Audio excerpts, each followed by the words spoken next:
Bom dia, pessoal, tudo bem com vocês? Graça e paz. Meu nome é Caleb, sou pastor da Batista Nova Aliança em Jaru, em Rondônia. Para quem não me conhece, sou filho do Walter, e para quem estiver assistindo esse vídeo no link lá do YouTube, eu estou falando assim, me apresentando assim, porque esse vídeo está sendo específico também para o grupo da minha família, da parte do meu pai. Como maio é o mês da família, nós estamos então, cada domingo, alguém da família está trazendo uma mensagem, gravando uma mensagem, colocando no grupo da família lá. Mas aí eu vou deixar esse vídeo salvo também no meu canal no YouTube. Para quem assistir, nós falaremos um pouquinho apenas sobre o valor da família e o poder do exemplo. Estou partindo da premissa que todo mundo é cristão, mas se você também não segue nenhuma religião, não é batizado, coisa do tipo, nem acredita em Deus, mas chega junto, vamos assistir aqui rapidinho. É uma reflexão breve e creio eu que vai abençoar a sua vida. Valor da família e o poder do exemplo. Salmo 128, versos 1 ao 4 diz assim: Bem-aventurado aquele que teme ao Senhor e anda nos seus caminhos. Do trabalho de tuas mãos comerás, feliz serás e tudo te irá bem. Tua esposa, no interior de sua casa, será como a videira frutífera, teus filhos como rebentos da oliveira, à roda da tua mesa. Eis como serás abençoado o homem que teme ao Senhor. O texto ele é autoexplicativo, né? Ele apresenta uma condicional, uma condicionante para nós de que o homem é bem-aventurado, servindo ao Senhor, temendo ao Senhor. De que maneira ele é bem-aventurado? Vai ter uma esposa frutífera, vai ter filhos que crescem, que florescem. Ele usa o exemplo da oliveira aqui. E ao redor da mesa, ou seja, passa a ideia, o princípio de união dentro dessa família. Então, esse é o homem bem-aventurado, é o homem que teme ao Senhor, e ele é bem-aventurado porque ele tem uma família estruturada, uma família unida, uma família onde a sua esposa é frutífera, o ajuda, trabalha com ele, não trabalha contra ele, os filhos que crescem, né, ao redor da mesa. Então, a gente pode entender aí um princípio também de patriarcal, digamos assim, um princípio de honra aos pais, de respeito à autoridade paterna e à autoridade materna também, cada um dentro do seu papel. A questão é, à luz da Bíblia, para Deus, que é quem criou a família, idealizou a família, para Deus, à luz da Bíblia, bem-aventurança, bem-aventurado, feliz, bem-sucedido é esse homem, é essa mulher, são esses filhos. É esse padrão, é esse modelo de família. No entanto, infelizmente, muitas pessoas não veem, não enxergam isso como sucesso, não enxergam isso como bem-aventurança, não enxergam isso como prosperidade. Infelizmente, muitas pessoas, às vezes, dentro mesmo da igreja.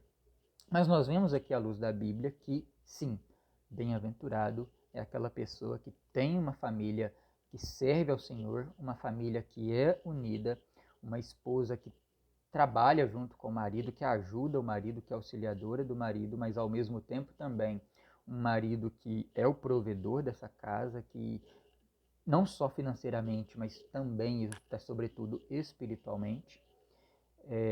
E com isso, essa família então ela cresce alicerçada, estruturada à luz da Bíblia, e por isso esse homem, essa mulher, esses filhos, essa família é bem-aventurado, tem sucesso, é próspero para o Senhor à luz da Bíblia. Mas às vezes a gente acaba distorcendo esses padrões, o sentido de bem-aventurança e de sucesso. Jó, por exemplo, é um cara que a gente estuda muito, é um livro que nós lemos muito, mas criou-se aquele estereótipo, aquele padrão clássico de Jó, onde a gente só vê a questão de que era um homem que tinha tudo, perdeu tudo, sofreu e recuperou tudo de novo. Mas a gente acaba não vendo Jó como o marido que era, e como, principalmente para hoje, aqui eu vou trazer o pai que ele era. Quer ver só? Jó, capítulo 1, como eu falei, eu vou fazer bem corrido, bem resumido aqui, tá, gente? Jó capítulo 1, verso 1 em diante. Havia um homem na terra de Uz, cujo nome era Jó, homem íntegro e reto, temente a Deus e que se desviava do mal. Nasceram-lhe 7 filhos e 3 filhas, possuía 7.000 ovelhas, 3.000 camelos, 500 juntas de bois e 500 jumentas. Era também muito numeroso o pessoal ao seu serviço, de maneira que entre este homem era o maior de todos do Oriente. Seus filhos iam às casas uns dos outros e faziam banquetes, cada um por sua vez, e mandavam convidar as suas 3 irmãs a comerem e beber com eles. Decorrido o turno de dias de seus banquetes, chamava Jó a seus filhos e os santificava. Levantava-se de madrugada e oferecia holocaustos, segundo o número de todos eles, pois dizia: talvez tenham pecado os meus filhos e blasfemado contra Deus em seu coração. Assim o fazia Jó continuamente. Então o texto abre, né, nos apresenta Jó, fala de onde ele veio, todas as suas posses, os seus filhos, mas o verso 5 nos traz uma mensagem bem interessante, uma informação importante acerca de Jó. Decorrido o turno de dias de seus banquetes, chamava Jó os seus filhos e os santificava. Levantava-se de madrugada e oferecia holocaustos, segundo o número de todos eles, pois dizia: talvez tenham pecado os meus filhos e blasfemado contra Deus em seu coração. Assim o fazia Jó continuamente. Então nós vemos que Jó, antes de ser esse cara milionário que era na sua época, muito poderoso, ele era um pai preocupado com a vida espiritual dos seus filhos. Então nós vemos no Salmo 128 o valor da família e o que é um homem bem-aventurado para Deus à luz da Bíblia. Então nós percebemos em Jó, então, que ele é esse homem bem-aventurado, que entende, reconhece, percebe o valor da família e cuida da sua família, cuida principalmente da saúde espiritual da sua família.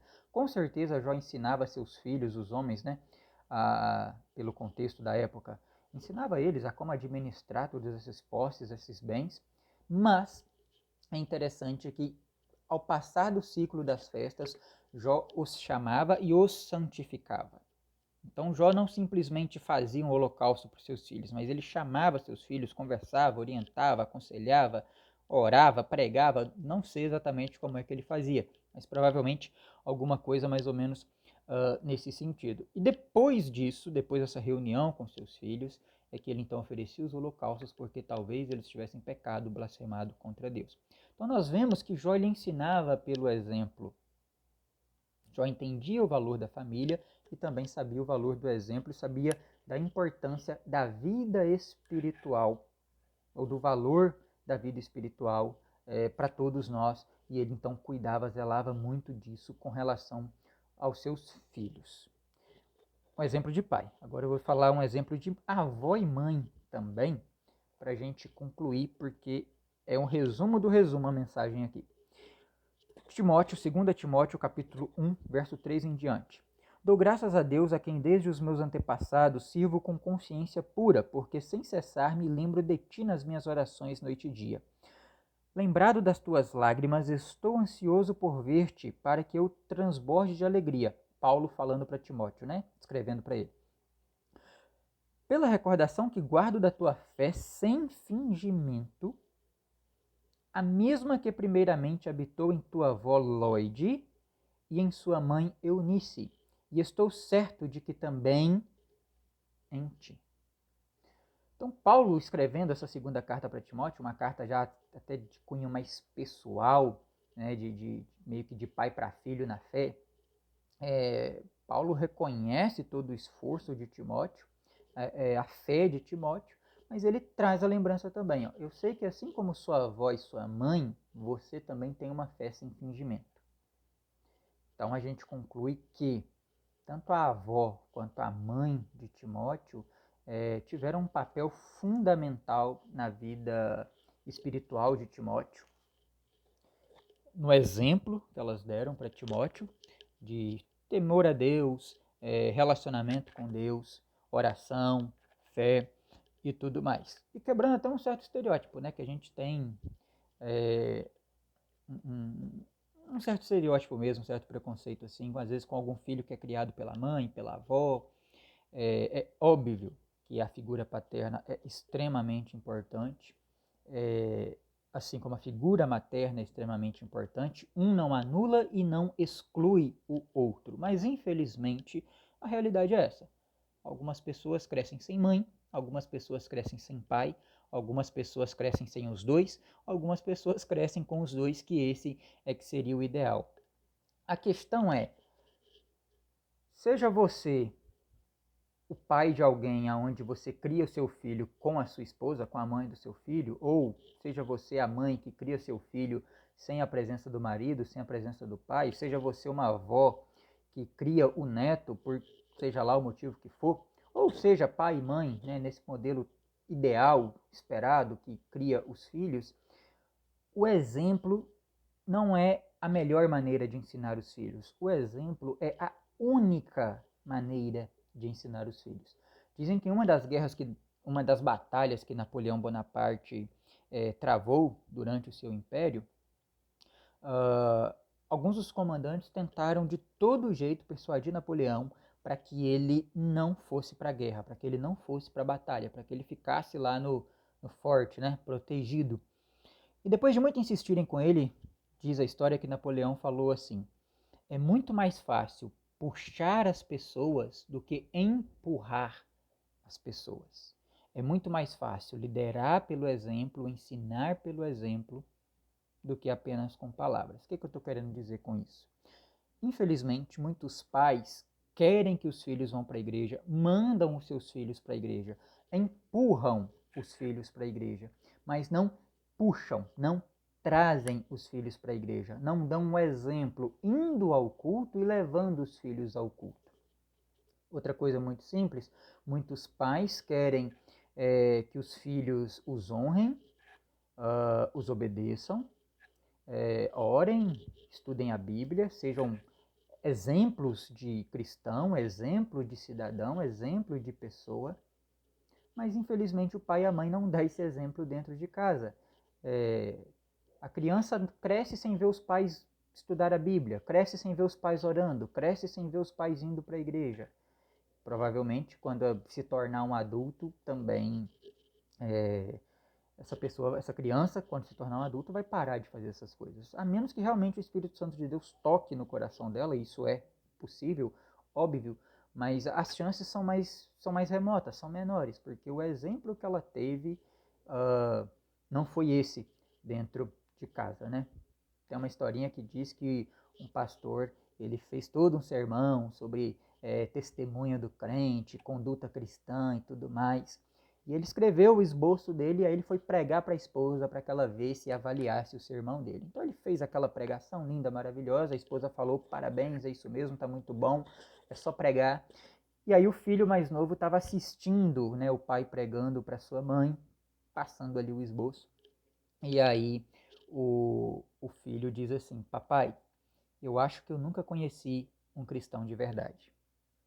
Então qual é o exemplo que nós temos dado para os mais novos? Qual é o exemplo que nós temos dado até para os mais velhos? Qual é o nosso testemunho de vida? Qual é o exemplo que nós temos passado para as pessoas? Será que nós realmente entendemos o valor da família e vivemos a essência desse valor da família a ponto de exemplificar, testemunhar para as pessoas à nossa volta?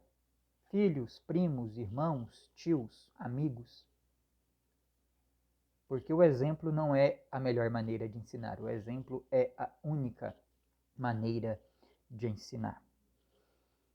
E precisamos, primeiramente, entender, portanto, o valor da família, a importância da vida espiritual, a importância do relacionamento com Deus, para que nós possamos transmitir isso para os filhos ou para os demais parentes.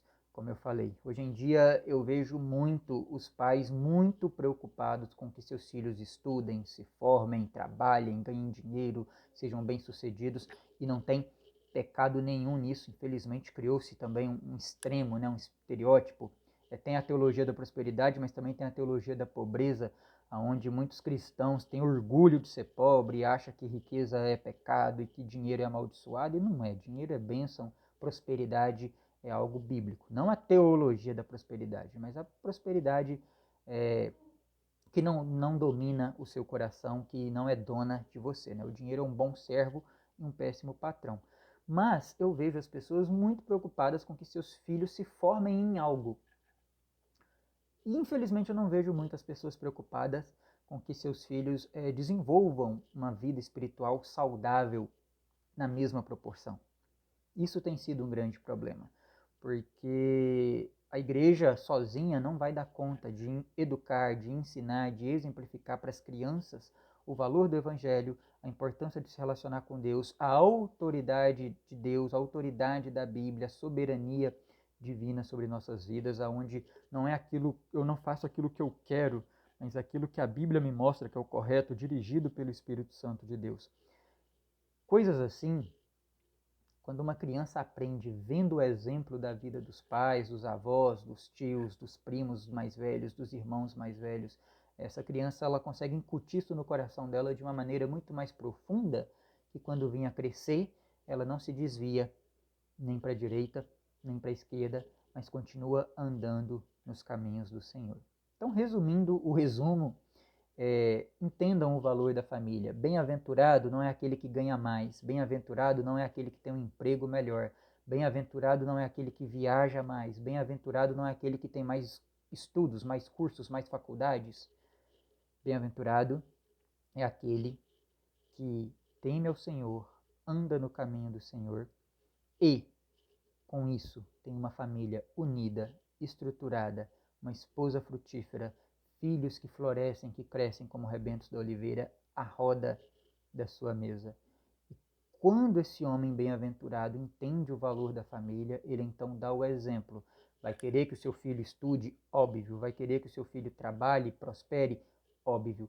Mas, sobretudo, vai incutir, vai ensinar, vai exemplificar primeiramente na vida do seu filho, da sua esposa e dos seus parentes e dos seus amigos. Vai exemplificar o temor a Deus, o relacionamento com Deus. A buscar primeiro o reino de Deus. É o que eu tenho trabalhado muito aqui na igreja. Eu planto no reino, plantar no reino, porque é no reino que a colheita não falha. Quando eu planto no reino, quando eu busco primeiro o reino de Deus, quando eu busco ser aventurado andando nos caminhos do Senhor e ter essa família estruturada, unida ao redor da mesa, temente a Deus, todas as outras coisas me são acrescentadas. E é isso que nós não podemos esquecer, é isso que nós temos que levar no nosso coração todos os dias da nossa vida e viver pelo exemplo. Amém? Deus abençoe a todos. Fiquem com a paz do nosso Senhor.